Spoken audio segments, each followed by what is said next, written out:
gentlemen, what the world has been waiting for, what the world needs now, the one, the only, amazing, original, Johnny Blaze.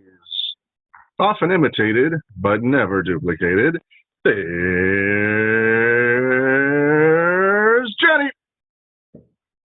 Ladies and gentlemen, I'd like to welcome you all to the original Johnny Blaze Show. It's always great to be here as I blaze right in with my karate kick. Let's have a blazing hot fun time. An old man once told me how great it was to have a wife and children, and I asked him, what's so great about it? And he said, you don't know what you're missing. You'll never know the thrill of working hard every day and then coming home to watch your kids shove spaghetti and meatballs all over their faces. A woman sat next to me at the bar who was drop dead gorgeous. And I said to her, you're gorgeous. And she said to me, drop dead. Live each day as if it were your last, and enjoy every night as if it were your first. Love is blind and marriage is an institution. But who wants to live in a blind institution? A husband once asked his wife, what would you do if we won the lottery? And she replied, I divorce you and take my half. After years of constant bickering, the wife decided to give her husband the silent treatment. It was the greatest vacation he ever enjoyed. I once asked a man how he stayed married for so long, and he answered, every night my wife sends me a text message. Sex starts at 6 p.m. sharp, whether you're here or not. A man once placed an ad in the newspaper, wife wanted. He soon received hundreds of replies from married men, and they all went, are you sure you want to do this? If so, you can have mine. We have a blazing hot fun show with a special guest. She is a multi-talented singer, songwriter, entertainer, band leader, composer, and voice teacher. Please give a big warm welcome and say hello to the one and only Eva. Hello. Hello, Eva. Yes. Hi. Hey, Hi. welcome to the show. The Amazing Original Johnny Blaze Show. You look beautiful and elegant, Eva. It's great to see you here. Thank you, Johnny. So do you. Great to see you. I appreciate you getting all dressed up for me. Well, thank you. Well, you're dressed up, so why shouldn't I be dressed up? Impressions are important. You want to make a good, positive impression. You don't want to make a depression, that's for sure. Totally. Although there's nothing wrong with depression.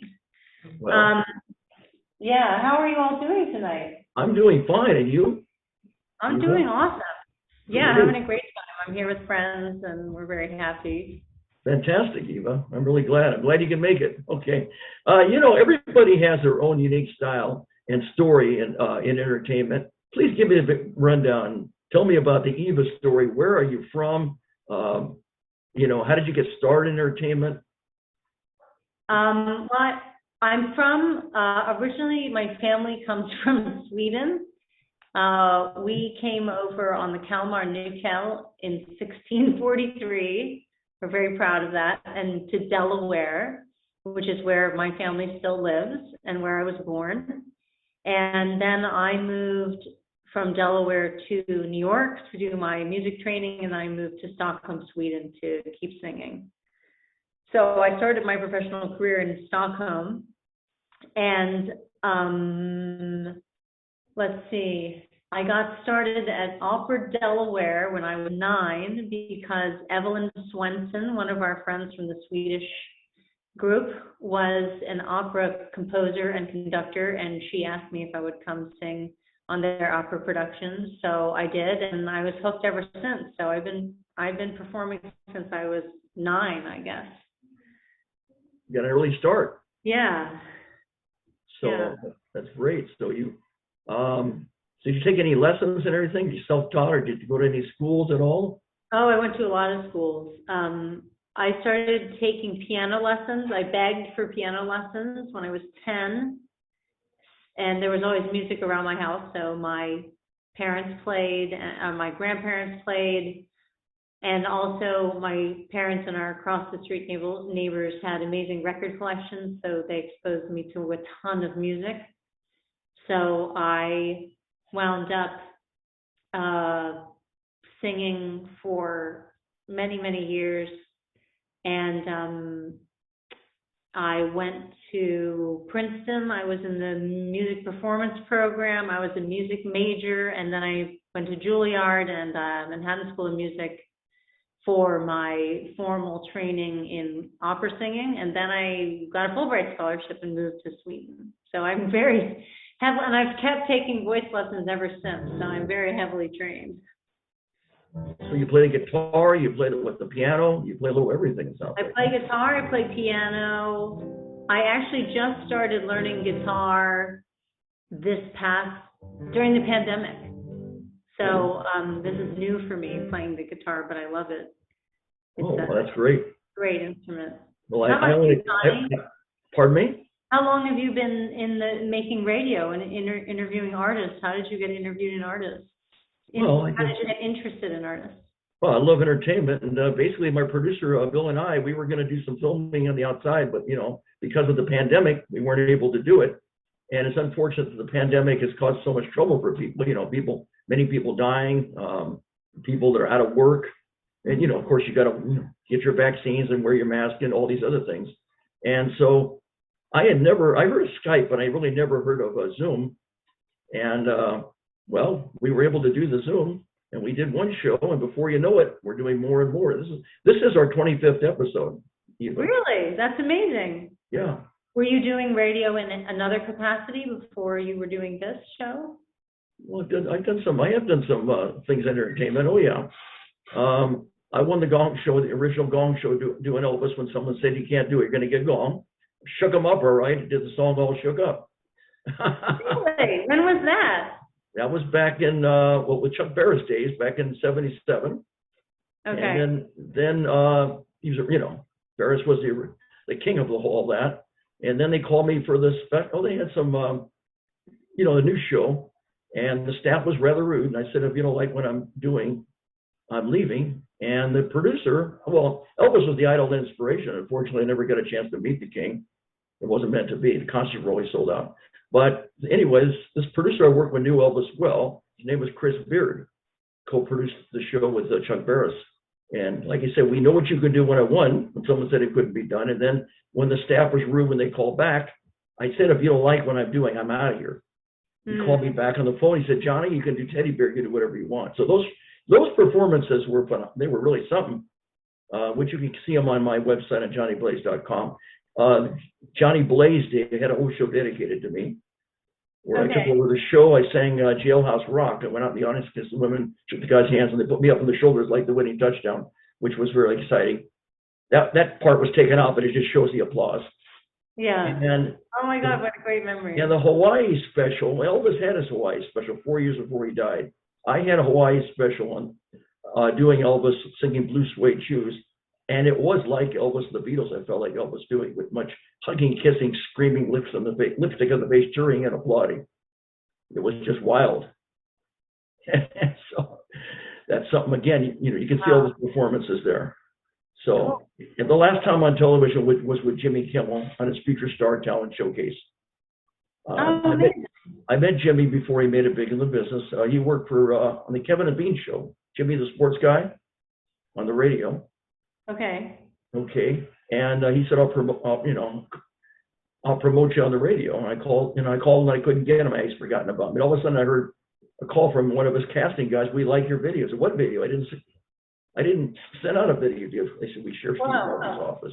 The minute I was in Hollywood, he greeted me, Jimmy, and he said, I know you. And when the show was over, he said, it's a pleasure meeting the star of the Future Star Talent Showcase. Cool. And then I have a documentary. The premiere was in 2016 called Gone But Not Forgotten, the original Johnny Blaze story. And you can check that out sometime on Amazon if you like. Former Gong Show winner and Elvis impersonator scribe to his own late night talk show. And that's what we're doing. That's what I'm doing. That's something. That's really something. Check that out. Dennis Haskins, who played the principal, Mr. Belding, and Saved by the Bell, is in it. Oh no, I love Saved by the Bell. And True Don Blue, who was the host at the time, and Joey Carbone, he's a good conductor. Anyway, it gives you an idea about me. Check all those out on johnnyblaze.com. But getting back to you now, we want to get back to you. You're into, you've learned the guitar, you've done the piano, you've gone on some top schools, from what you're telling me, Princeton and Juilliard and everything. Now, you did make a breakthrough now in your career where you met somebody apparently who introduced you to get on the Conan O'Brien show. Yes. Yes. So when I lived in New York, when I was about, let's say, 22, I think I just finished college. And I was dating a guy who had gone to Harvard, and he played with the idea of being a comedy writer. He worked at an investment bank, so not quite the same thing, but he was a good musician. So I wound up at the gym, and there was a woman next to me. It was Christmas time, and she had a Conan O'Brien jacket, Conan O'Brien pants, Conan O'Brien bag. So I thought she was a fan. And I said, where did you get that merch? I'm going to get it for my boyfriend for Christmas. And she said, I actually work on the show, so you can't get that gear. And I said, oh. And she said, what do you do? And I said, I'm an opera singer. And she was like, oh, that's cool. And she said, well, here, give me your number and call me, or I'll give you my number, call me, and I'll get you tickets. And then you can give that to your boyfriend for Christmas. So I said, cool. And when I finally called her, she said, Emily, we need an opera singer on the show tomorrow. Can you do it? And I said, yeah, sure. I'll just, skip work and show up. And that's what happened. I wound up showing up and going on the show, and I did this skit, which was supposed to be a fake staff talent show, and I was the girl who could sing outside the range of human hearing. And they had a dog that clapped for me at the end and said bravo, and then they invited me to come back to sing many times after that. So I think Max Weinberg heard me warming up my opera voice in the stairwell, and he thought that was really cool, and he opened the door to see who it was, and then he said, that chick's cool, and they had me back again and again, which was really cool. Was it an opera? What song that you did? Was it a popular opera song that you did? I sang C'est l'Extase, which is a Debussy song from the Cycle. Excuse me, what was the name? What was it again? It's in French. It's called C'est l'Extase. It's ecstasy. Oh, Celestin? Okay. C'est l'Extase. Oh, like it's ecstasy. Oh, ecstasy. Okay. All right. C'est l'Extase langoureuse. It's a languorous ecstasy. Wow. That's the name of the song that I sang. That's awesome. Yeah. It's a French song. Okay. Mm-hmm. And they loved you enough. You got a great applause, and people really liked it so much that they invited you back. Mm-hmm. Yeah. And you were on. How many more times? You're probably on quite a few times. 5 more times. 5 more times. And then I was living in Sweden, so I couldn't do it anymore. But oh. Yeah. Well, actually, it's really wild. This is a crazy story of what happened. So, I was auditioning for conservatory at the time, and the auditions for conservatory are really strict. And I'd been working towards these auditions. I had to sing in 5 languages, in 5 different styles, in 5 different composers, and do it for the auditions. And I had a pianist who would come with me to every audition, who had prepared me for the auditions. And Conan called, or the casting director from Conan called 2 days after I did the show on Conan the first time and said, Max wants you to come back, and we want you to be the star of the Conan musical. And I said, I can't, because tomorrow is my audition for Manhattan School of Music.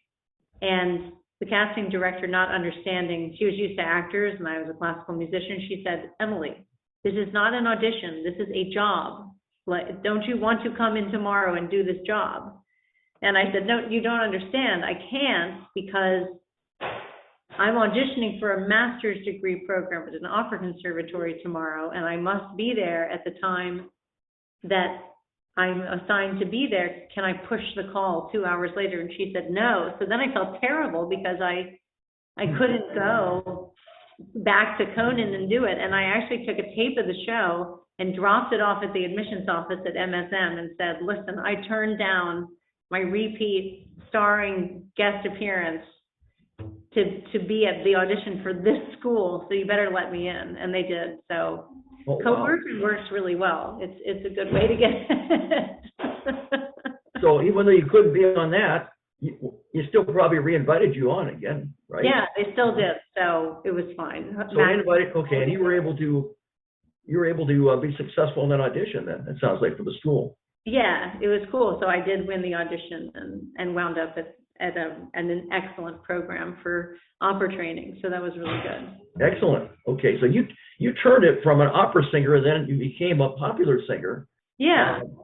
And but you're multi-talented, so you can do both. And which do you prefer? Or do you like them equally, opera or popular? Or? I love opera, but I always found that I had something to say as an artist, and I felt that I had my own message coming through when I sang. And opera, I was always having to play someone else and having to sing something that had been sung by thousands of people before me. And I thought, I'd really like to say something that's unique to me. So writing pop music was a good way to do that. I could write my own songs. I could become my own artist with the message I wanted to bring into the world. So that's why I like that the best. I still love opera though. It feels like driving a Maserati when I use my opera voice, but I have a pretty good rig in my pop voice these days, so I can't complain. So you like being independent and writing your own songs. And do you have any favorite opera or pop artists or anybody that would have inspired you? Really? For pop artists, I mean, I love the Beatles. I love Kate Bush. I love Florence and the Machine, Maggie Rogers. I tend to like either folk or kind of epic singer-driven music like Kate Bush or Florence and the Machine. I also love Rufus Wainwright, who's a very fine songwriter and also says, he writes that some of his songs are operatic pop. And he's written his own opera, so I'm a big fan of his, and he's an inspiration to me. I love Philip Glass. I think Philip Glass has done an amazing job of crossing over many times. I especially love his album Songs from Liquid Days, which he collaborated with David Byrne and Linda Ronstadt and Paul Simon on a song cycle. That is really cool. That's the kind of music that I hope to make. And I'm writing an opera now, so I hope that opera will be as impactful as those pieces have been on me. Well, that's interesting. Now, on your songwriting now, what's your procedure for writing songs? And I know it's not easy to write the words of the music, and then and trying to write a hit song. I mean, that's when you try to. There's two roads to a hit song. I mean, you can really try to follow the formula and write a hit song, or you can just spontaneously write what you want to write and see if it resonates with anybody. And I've done both. So I've written my own songs and worked with people who aren't so commercial, and then I have worked with very commercial songwriters. And I'm happy to say that, like, if you listen to my Spotify page, I think that even though some of the albums I've made are different styles, they all sound like me, even though they're applied to slightly different musical formats. So now I'm moving into more of a realm where I think I've really garnered what my sound is as a songwriter and a singer. I'm not really experimenting anymore with what might be right for me. I think I know what's right for me now. So that's been a transition. Earlier, I was experimenting with different producers and what my voice could sound like. And my voice is pretty unique. It's not easy to peg. So there is a challenge in finding sometimes where I fit in breaking out of a niche and reaching more people, because people say, what does your music sound like? And I can tell them sort of what it sounds like, but it actually doesn't sound like those artists. It really does sound like me. So you're making it your own, basically. You're not trying to imitate anyone. It sounds like you're doing your own. I'm not trying to imitate anyone. I've always wanted to have my own sound. Is there anybody that motivated, inspired you now, as far as whether it be opera or even pop music and in general? Anybody that you well, I mean, to say the most basic answer for that is Paul McCartney. I have been massively interested in Paul and Paul's music since I was 5 years old. So sometimes when I feel like I'm doing well in my music, he shows up in my dreams and we hang out and he gives me hugs and he talks to me or we go on dates. It's very cool. Wow. Yeah, Like he's kind of like a spiritual father in that sense. And then I would say actually the people who have made the biggest difference or influence in my life have been my teachers and my colleagues, not really any other artists. I can name some of my voice teachers, like my music teacher when I was in high school, who came over to our house because he said he wanted to tell my parents that he thought I had what it took to be a professional musician and that should be honored. And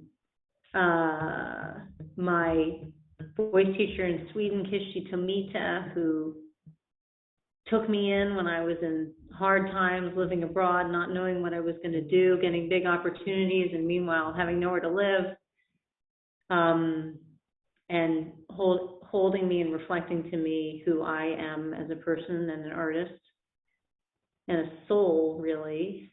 Don Marazzo, an amazing teacher of mine who taught me the mixed belt technique when I came back to the States. He was a Celine Dion disciple. You know, he had studied with Celine Dion's teacher, and so he was teaching me part of that technique. But he's gone to Curtis School of Music, so he also was a classically trained singer. I would say some really amazing people in my life right now. For example, my friend Kami Nata, who is an incredible actress and director and writer, and she and I just stand by each other through all the ups and downs of music. She lives out here in LA, and all the up and downs of being an artist. Our best family friends, Connie and Mike Cohn, helped me out through many years of financial uncertainty, as did my parents sometimes. And, my parents got me through school. So, and I'd say recently, I guess my mom passed away 2 years ago. Oh, I'm sorry. And that really changed things for me a lot, losing someone that vital in my life. So I really started to feel into who I was without a roof over my head, if that makes any sense, now that mom is gone. I became the oldest woman in our family. And not only that, but the first woman in our family to have her own career, and it not being your regular career, being an artist's career. So I've had people in my life and lost people in my life that have had a huge impact on who I am as an artist. You've had a lot of people, it sounds like, make a difference in your life.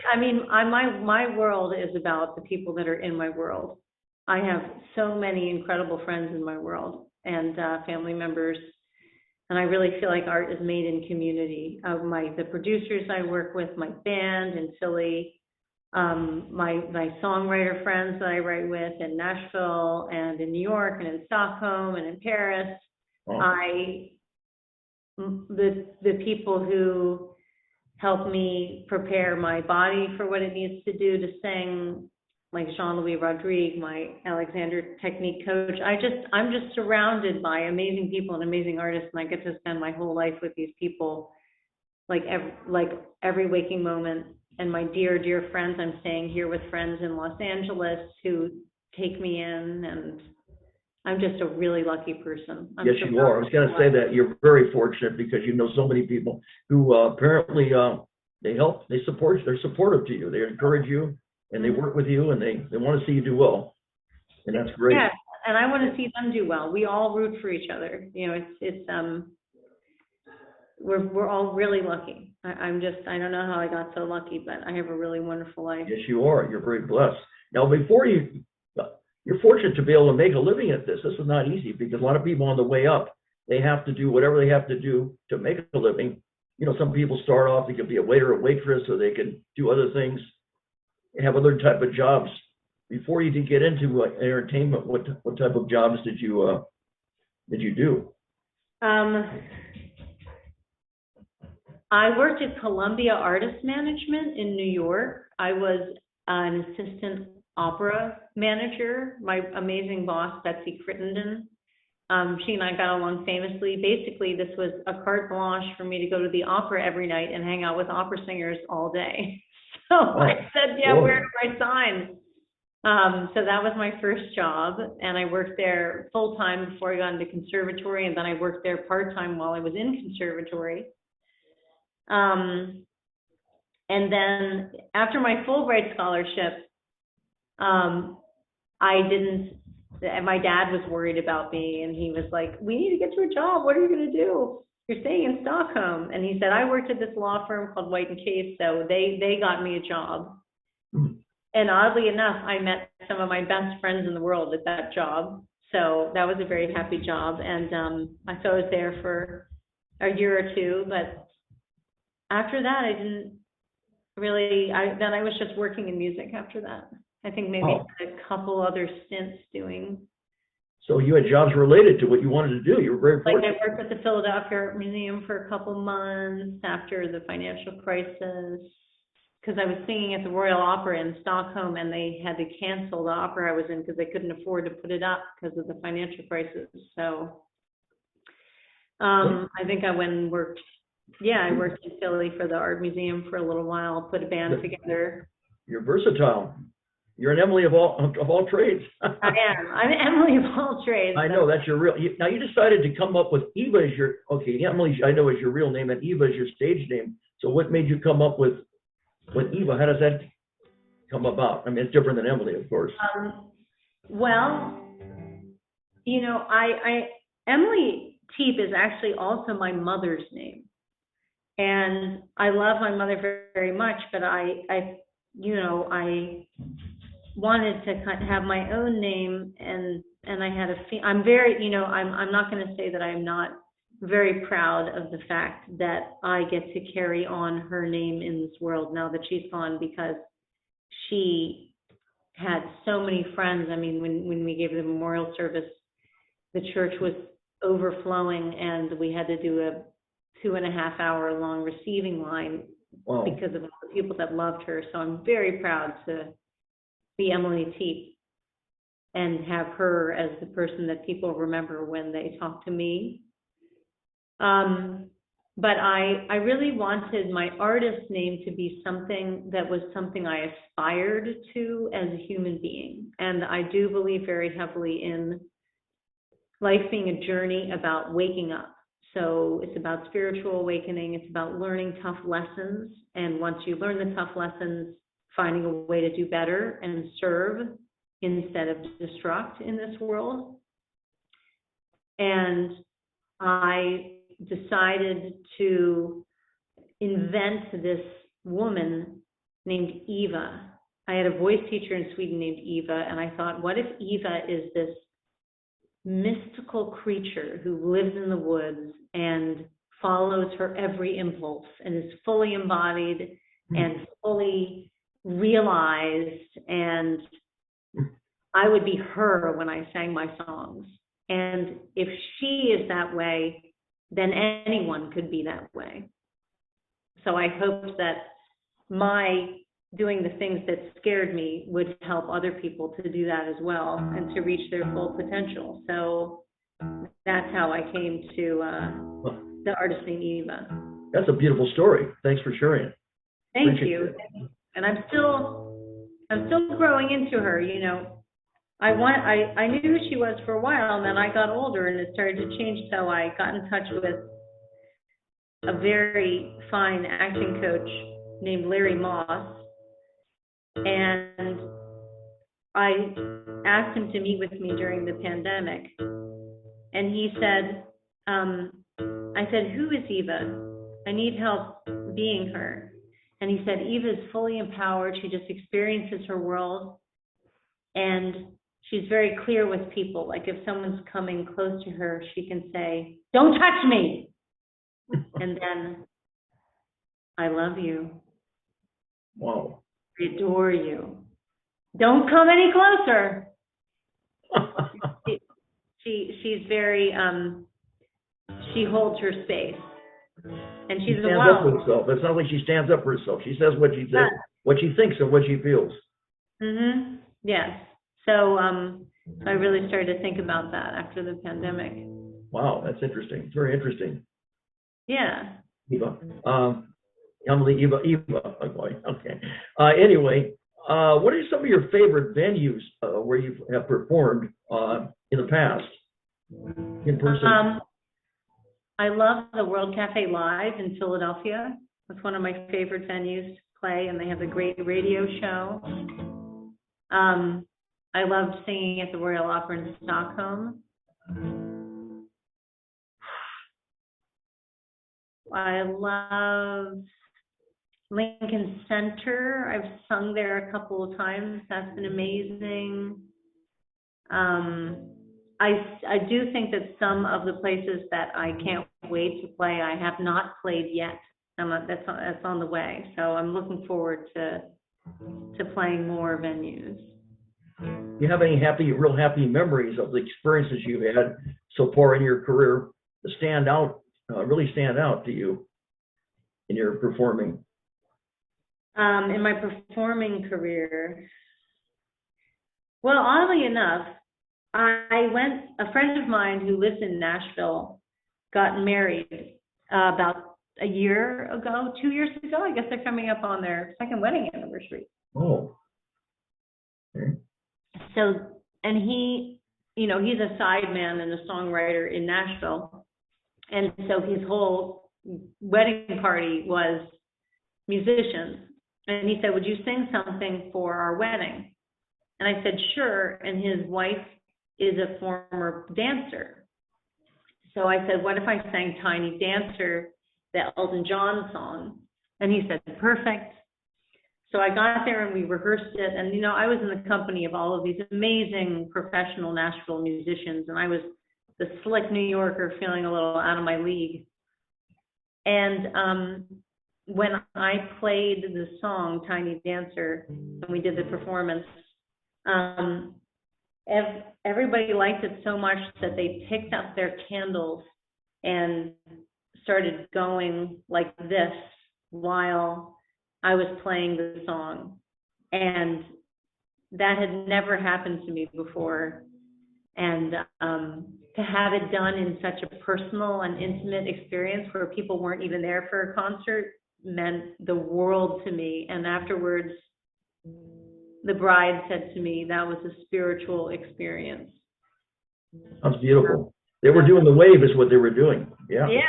Yeah. They picked up all the candles off the dining table. It was really amazing. It's really something. Yeah, very good. So you've done quite a few things, it sounds like. Have you ever had a time now, performance where how do you handle, first of all, how do you handle anxiety? And have you ever had a time where it's called Murphy's Law, if you think everything's going to go right, and unfortunately it doesn't quite go right. Something happened, then how were you able to get yourself out of that? One time I was doing a record store gig for my album release in Stockholm, and my producer, who was supporting me, said, "Do you ever feel like a masochist doing this job?" And I said, "What are you talking about?" And he said, "We come here, we have no idea how many people are going to be out there. We've gotten ourselves here, we're promoting the music, and we're just setting ourselves up for possible humiliation at all times." And I said, "My God, that's so negative, but I kind of feel that vibe right now because I'm really nervous. I don't know what's going to happen." And of course, we had a good turnout, but yeah, that's what gets me anxious, is sometimes you can have a gig where tons of people show up, when you're an independent artist like me, and then you can have a gig the next week where 2 people show up. And you think, "Oh my God, I must suck. There are only 2 people here." Even though that's not true, and there's so much marketing that can be done, and the market is completely saturated in good musicians. So Yeah, that's where the anxiety comes in. Is anybody even coming? Or sometimes it's I'll have a gig and then I'll be like, I guess that was my last gig ever. What if I never have a gig ever again? What if you ever had a time where you really rehearsed and practiced, and for some reason you were up there and your mind went blank, you forgot something or something? Oh my God. So there's like a rule in music that you don't eat nuts before you sing. If you eat nuts, they will get on your vocal cords and you won't be able to sing. Well, I was hungry. I had a gig and I ate a power bar beforehand that had nuts in it. And I was halfway through my song and one of those peanuts stuck in my throat and I literally could not sing. And when I did sing, I was not on the pitch, which has never happened to me. I'm always on the pitch. So that was a very strange experience. And I literally had to stop the song. I said, I can't go on. I can't finish the song. So never again. I'm very careful what I eat before I sing. That's important. Oh yeah, yeah. Lubrication usually, lubricate your voice and get tuned up and everything. Yeah. Yeah. So you teach, and you teach. Apparently, you teach. You're a voice teacher also and a band leader. Tell me about that. Yes, I teach. I'm a band leader. I have an amazing band in Philadelphia. Sam Noble's on the bass, Matt Scarano on drums.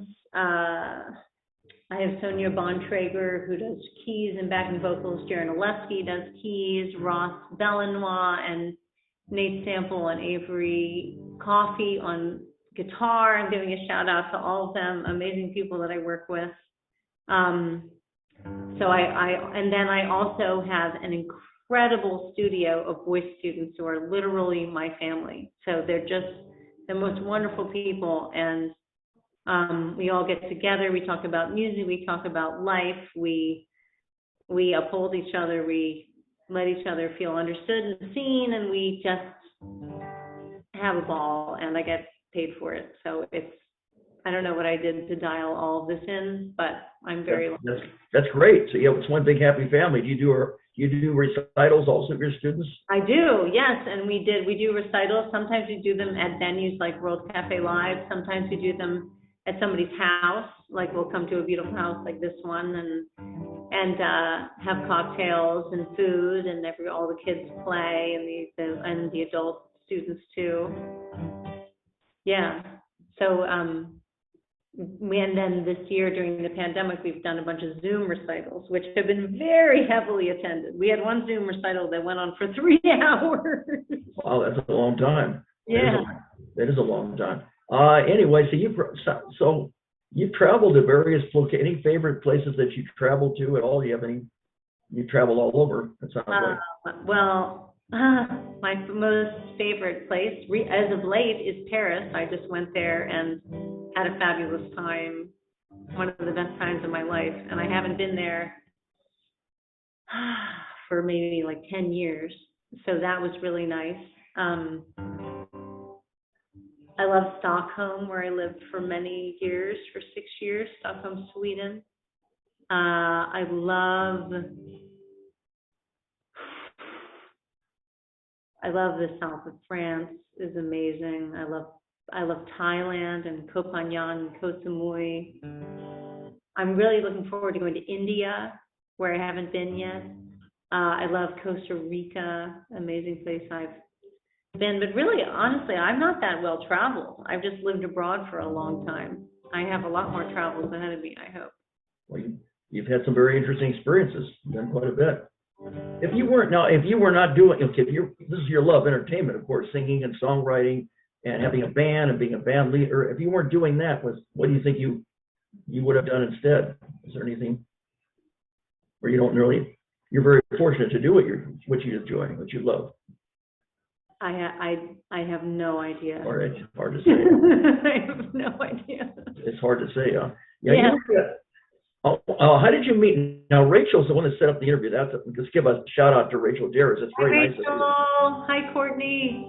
Right, to set this up without her setting it up, of course, it wouldn't have been possible. So, how did you meet Rachel Darris, publicist? I met her through a friend of mine from Princeton who was a professional baseball player. And he said, you know, you should work with Rachel. She's great. So that's how I met Rachel. Oh, that's great. Well, that's wonderful. Yeah. There you go. Now, she told me you wanted to do a song. Now, you had a song in mind. I do. I want to play for you. I want to play you some music. Okay, and now it sounds like you specialize in more original songs. I don't know about cover songs. If you ever do any cover, I think you specialize more in original songs, right? Or am I? Yeah, I write my own songs. Right, you like to write your own. Okay. Yeah, let's hear it. Let's hear some of your original songs. Okay, good. I'm ready. So this first song is a song that I wrote with. How many songs do you think we could do? 2 or 3 or? Yeah, do you want to do 2 or 3 or 4? Yeah, fine. Yeah. Oh, cool. Okay. So I was wondering what to start with. Okay. So this song I wrote with an amazing songwriter, Charlie Berry. Man, that guy is a teddy bear. He's the best. And we've written a few songs together, and it's always been fun. This one is called First Time, and it's about when you have been together with someone for a long time, but you go out together for the night and you recreate that feeling of the first time you met. Oh, okay. Yeah. All right, here we go. Let's hear it.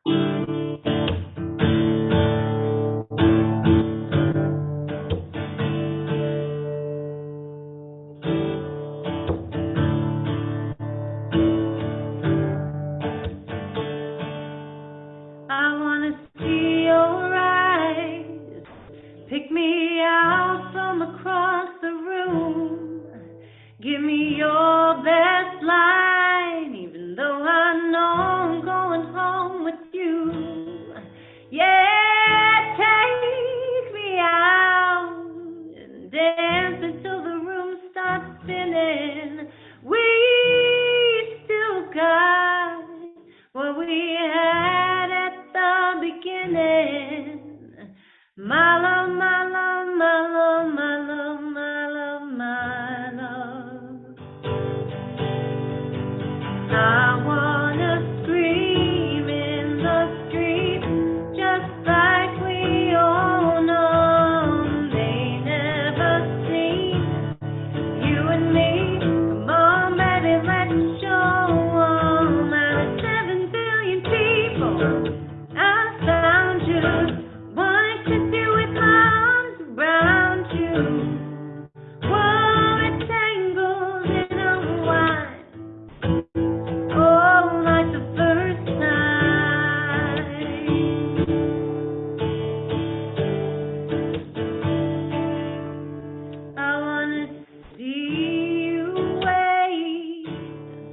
While I take off all of your clothes,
Hey, hey, beautiful.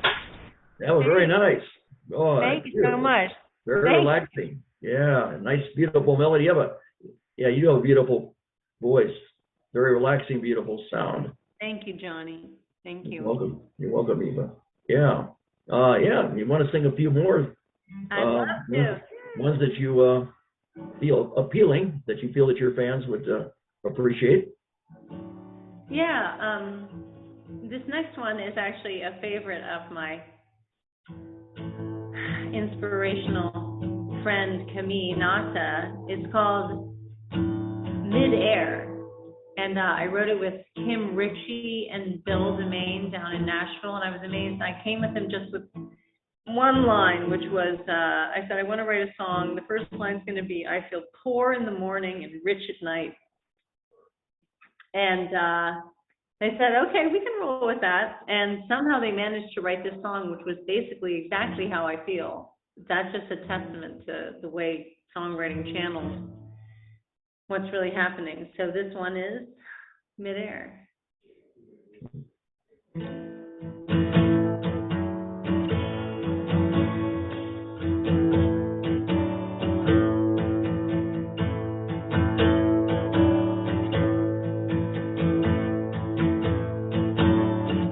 I feel poor in the morning, rich at night.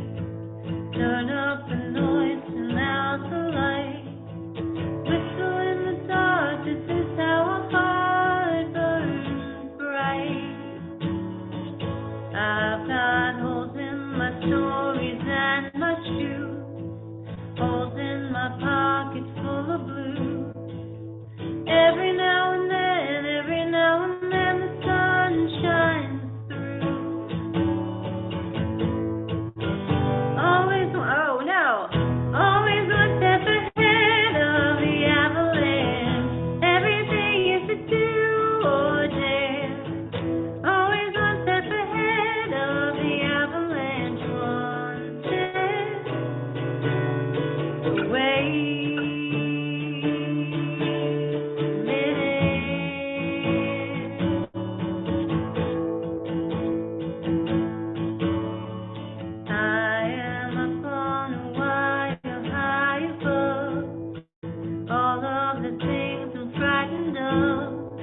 Yeah. Very nice. You like Very that nice. one? I liked it. Oh, good. Want to do, give us a sample, one more? Can I do one more? This yeah, is my go ahead. favorite one. Yeah, go ahead and do your favorite one. What is that? Favorite one. This one is called Nobody's Woman. Nobody's Woman? Okay. Nobody's Woman. And you'll get very quickly what it's about. Just have to tune this baby up a little bit. The weather's changing so much out here. It's changing. How was the weather over there? You're in New York. How's the weather over there? Oh, no, I'm actually in LA right now. Oh, really? I thought you were in New York. Yeah. Oh. No, I'm in LA today. Oh, I didn't know that. How about that? Yeah.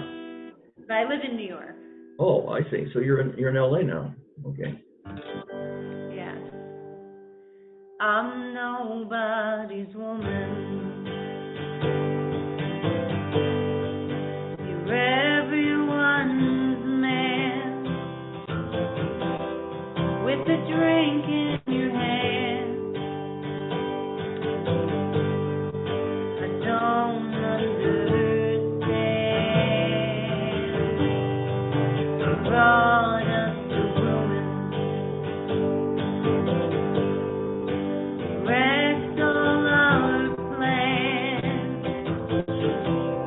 Now I'm nobody's woman. You're everyone's man.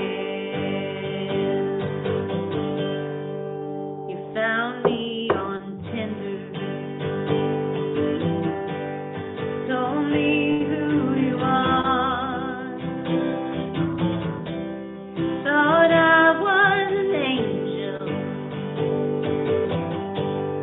Here to sew up your scars.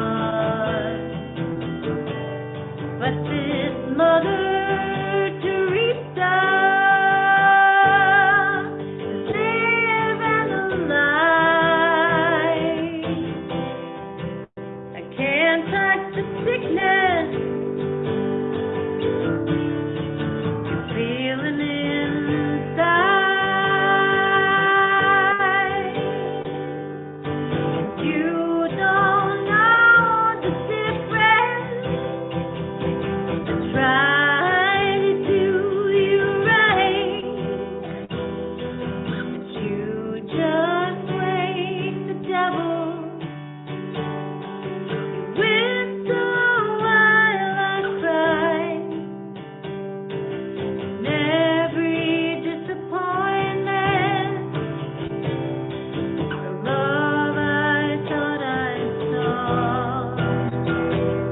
I can't erase the memory. I can't erase the cause.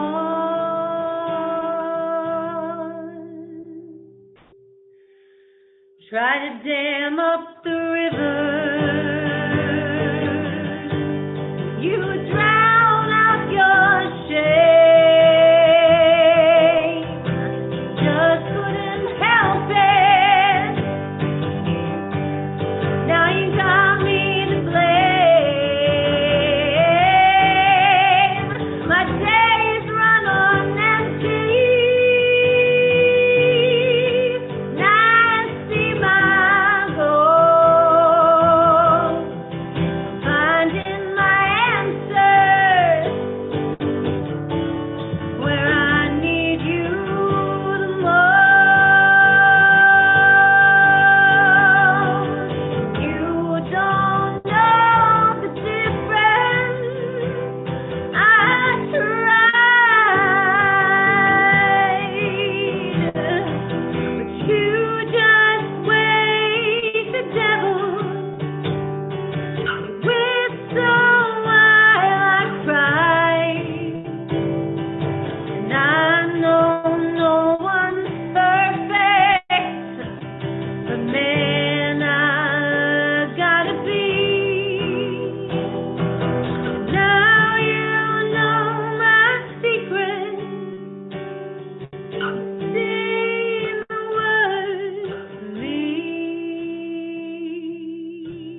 Hmm. Yeah, very, very nice. Very relaxing, very smooth. How you were able to put the words, the music together and harmonize with the beautiful voice that you have. Thank you, You know, Johnny. it does take a special talent, that's for sure. No, that's, I'm really happy to be able to play with you all tonight. thank you for sharing, thank you for sharing your, Oh, thank and the you. guitar. Yeah, you're able to blend everything together so harmoniously and beautiful that you do. You probably have won some awards, I would think, probably. Have you at any entertainment contests where you I've never entered any entertainment contests, but I've won a Fulbright scholarship and a lot of good awards to perform and record at different places like the Banff Center. I was given the Swedish American of the Year award by the Vasa Order in 2015, and they've given that to Anne Margaret and Buzz Aldrin and Niels Lofgren from Bruce Springsteen's band. So that was a pretty special experience. That was for, the cultural exchange I've done between Sweden and the U.S. That's great. You were laureate. That's right. That's right. That's something to be proud of. It really is. You've had and continue to have a very fascinating, interesting life, Eva, and it continues. So you're doing the right thing. Keep on blazing those trails and moving forward. Now, if you had to do anything over again, Eva, in your career and your life, would you do anything differently?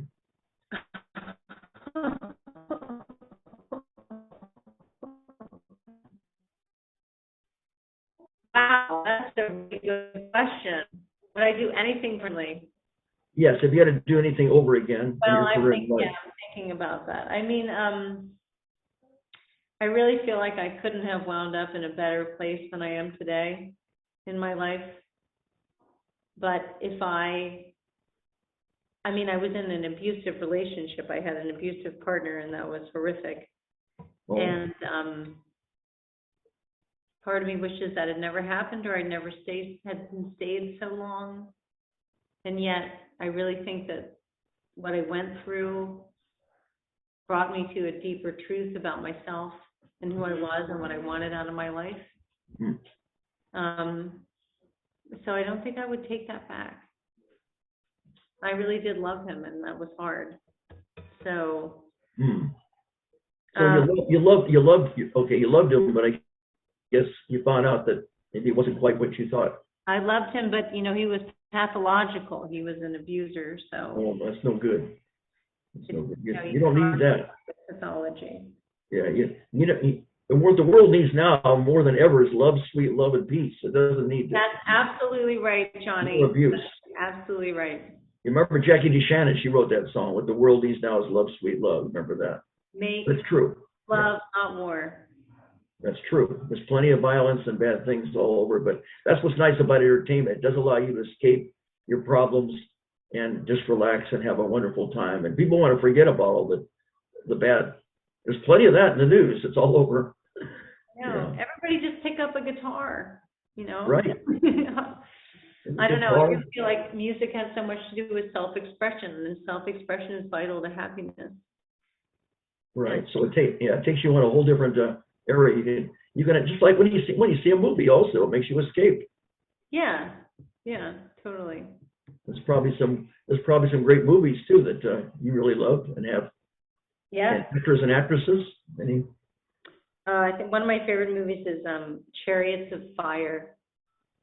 Love that movie about different approaches to living your bliss, all different styles to how the different athletes get there. And of course, the score by Vangelis is incredible. That movie had a big influence on me. How did it have an influence? How did it influence you? I just was very moved by the difference between Harold Abrams and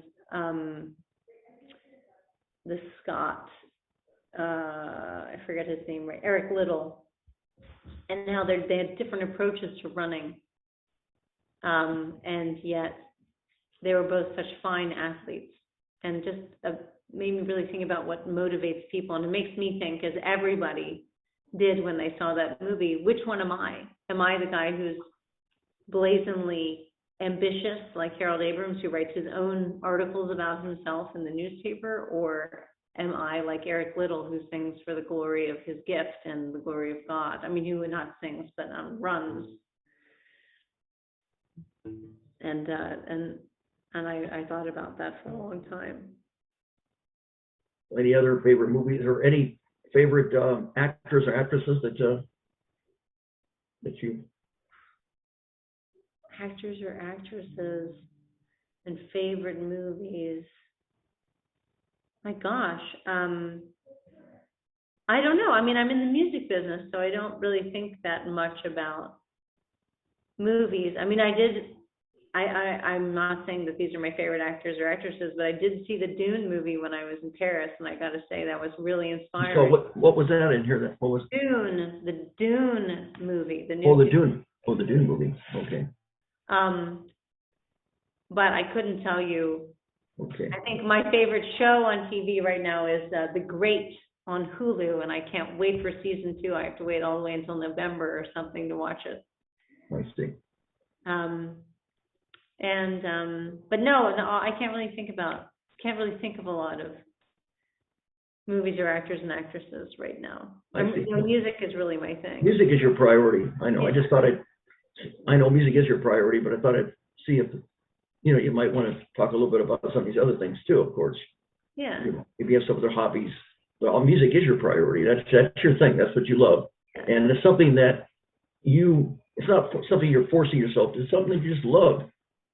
Yes, I know. I spontaneously do this. I mean, if you don't do it spontaneously, you might as well not do it at all. I want to do this all the time. I'm compelled to do it. I see. Well, that's great. That's really great. Do you have any present music projects right now that you're thinking of that you're currently wrapped up in? Yes, I'm releasing a single in about 4 weeks called Run, which you should check out.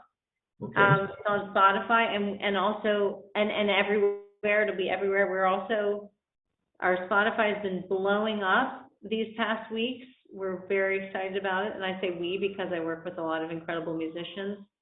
So come check out my Spotify. You can go to all the links on evavoice.com, and that's IVA.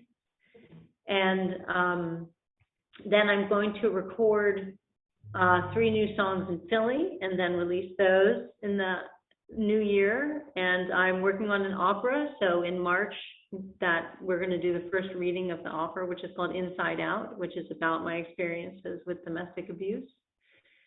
And I'm doing that as part of a residency program I have with the Brooklyn Music School. And then, hoping to have happy times with my family and friends. That's great. So the opera, that's good. You're taking your experiences then, and you're turning them from something really horrible into something really good. You're turning your scars into stars. That's to be admired. Let's hope it's really good. Yeah. It's really good. It is good. Now, are there any dream future projects that you haven't done that you're thinking about in the future that doing at all? My gosh, I would say most of the future projects I'm considering are in my personal life, not necessarily in my career life. I mean, the opera is a huge step for me.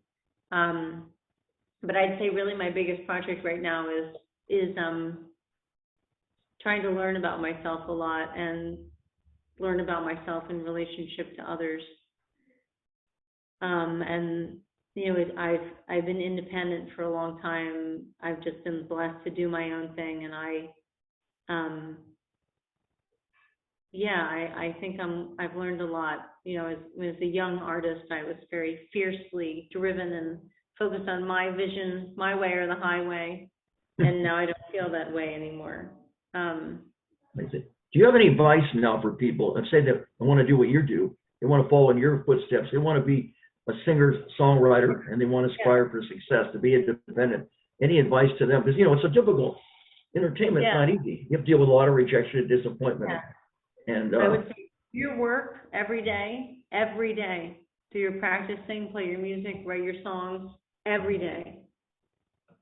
That is who you are. You must be that. You must know that. You must feel that for the faith and the understanding of yourself that you need to be in this industry and share yourself with the world. And don't get caught up about exactly when and where the opportunities have to come. And when that door opens, walk through it every time. Those are good, wise advice. You're very interesting, Eva, and you're the gift that keeps on. You're the gift, the talents that you have, that keeps on giving. You just keep giving of yourself and into the world, and you're able to touch people, their minds, bodies, hearts, and souls with your music. I think that's important. That's very important.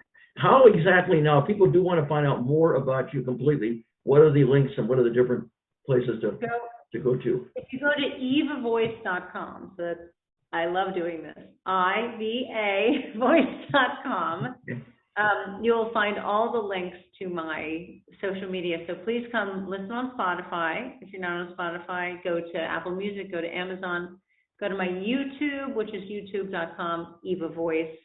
Go to my Instagram, which is instagram.com, Eva_voice. And on Facebook, I'm also Eva Voice. So check in, follow, send me some love. I'll send it right back. And do you have a YouTube channel also? Do you have a YouTube channel? Yeah, YouTube is Eva Voice, IVAVOICE. Everything is Eva Voice. So people should subscribe to your music, and they should support your music too. Yes, come listen to everything. Come sign up. When you subscribe, like when you follow me on Spotify, that helps me get up in the algorithmic playlist. So please come follow me, friend me on Facebook, or like me on Facebook. Please do all of that, because then I can stay in touch with you, and then you help me get heard by more people. So if you like me and would like other people to hear me, that's how it works. That's how you can. You want people to stay in touch, not be out of touch. That's for sure. Yeah. Right. Okay. Well, it's really been a pleasure, Eva, talking to you, interviewing you, finding out more about you. Pardon me?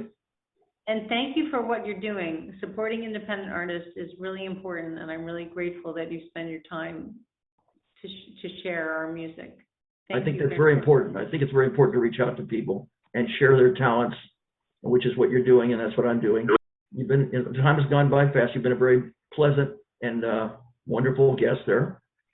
And it's been a good. For all my fans and friends, always keep a smile on your face and a song in your heart. Happy trails and blaze out.